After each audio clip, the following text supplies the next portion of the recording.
ACA 322, Healthcare, Ethics, and Medical Law, Ashford 3, Week 2, Discussion 2, Courtroom Drama. Case number 3, Public Hospital corrects impermissible disclosure of PHI in response to a subpoena. Hi, my name is Deborah Stevens. The privacy rule, a federal law, gives you rights over your health information and sets rules and limits who can look at and receive your health information. The privacy rule applies to all forms of individuals' protected health information, whether electronic, written, or oral. The security rule is a federal law that requires security for health information in electronic form. Since AU Hospital, which is a public hospital, is an entity that conducts certain business electronically, such as electronically billing your health insurance, including most doctors, clinics, hospitals, psychologists, chiropractors, nurses' homes, pharmacies, other dentists, they are obligated to follow this law. The privacy rule also provides patients with certain rights related to their PHI, such as the right to access their records and request restrictions on use of disclosures of their PHI. Information that can be shared is for your treatment and care coordination, to pay doctors and hospitals for your health care, and to help run their businesses with your family, relatives, friends, or others you identify who are involved with your health care or your health care bills unless you object. AU Hospital, in response to a subpoena, impermissibly disclosed Jennifer's protected health information without a court order. Jennifer's information contained may have included information such as her doctor's, nurses' conversations, information such as her credit card and her bank information, home and contact information, and past and other present health conditions, along with what other healthcare providers put in her medical record.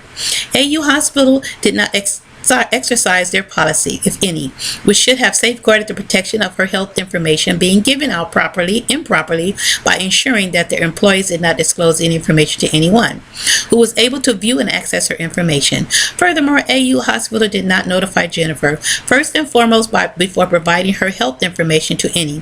She should have received a notice asking for her permission to provide her health information to the entity who was requesting it.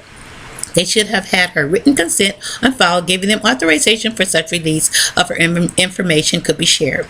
The Health Insurance Portability and Accountability Act of 1996, which is known as HIPAA, is best known for protecting the privacy and security of patients' medical records. It provides certain patient rights over the access, use, and distribution of personally identifiable health information, as well as criteria for information disclosures and security requirements that health care providers' insurance plans must follow. It included many provisions with its stated goal of creating nationwide health information standards. The Act became best known for its privacy and security rules for patients' medical information.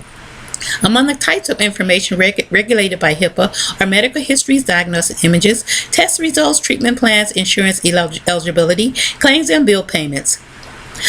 Both paper and electronic records are subject to HIPAA and are some oral communications. A HIPAA-covered provider or plan may disclose information to a party issuing a subpoena only if the notification requirements of the privacy rule are met.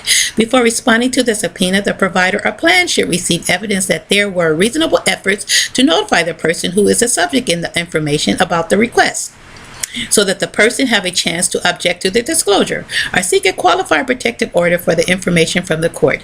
A court is a legal document proclamation in which a court tells a person to perform a specific act. A HIPAA-covered healthcare provider or healthcare plan may share your protected health information if it has a court order. This includes the order of an administrative tribunal. The provider or plan may also disclose information specifically described in the order to protect patient information. HIPAA requires a number of administrative, physical, and technical safeguards. Since the law's enactment in 1996, the federal government has put forth several measures intended to address gaps or gray areas in it. I am in support of Jennifer and rule against AUI Hospital for mishandling her private health information. AU Hospital responded to a subpoena which was not accompanied by a court order, impermissibly disclosed her protected health information.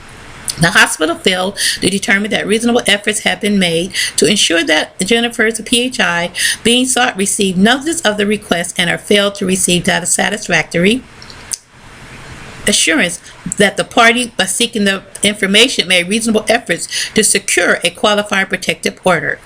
A valid subpoena must be issued by an officer authorized by the court. A valid subpoena is a request for the production of documents or a request to appear in court or other legal proceedings. It is a court order command that essentially requires you to do something. The term subpoena literally means under penalty. A person who receives a subpoena but does not comply with these terms may be subject to a civil or criminal penalty, such as fines, jail time, or both. The HIPAA Omnibus Rule, finalized in 2013, provided patients with additional rights to request electronic copies of health records, to designate a friend or family member with whom to share the medical record, and to authorize providers to share their children's immunization records with schools. Liability was intended to provide business associations. The procedures for reporting security breaches was clarified. A non-compliance penalty was raised. As a result of these changes, providers and plans were required to view, revise, and redistribute their policy notices. Do the right thing. As per Simon's breach notification prior to and after the release of HIPAA Omnibus Rule, he has always been about doing the right thing. Protecting patient privacy should be a top priority at organizations, and you must be forthcoming when safeguards you establish to protect your patients fail. Patients have a right to know what organizations are doing with their PHI. The U.S. Department of Health and Human Services Officer for Civil Rights, OCR, is responsible in HIPAA enforcement.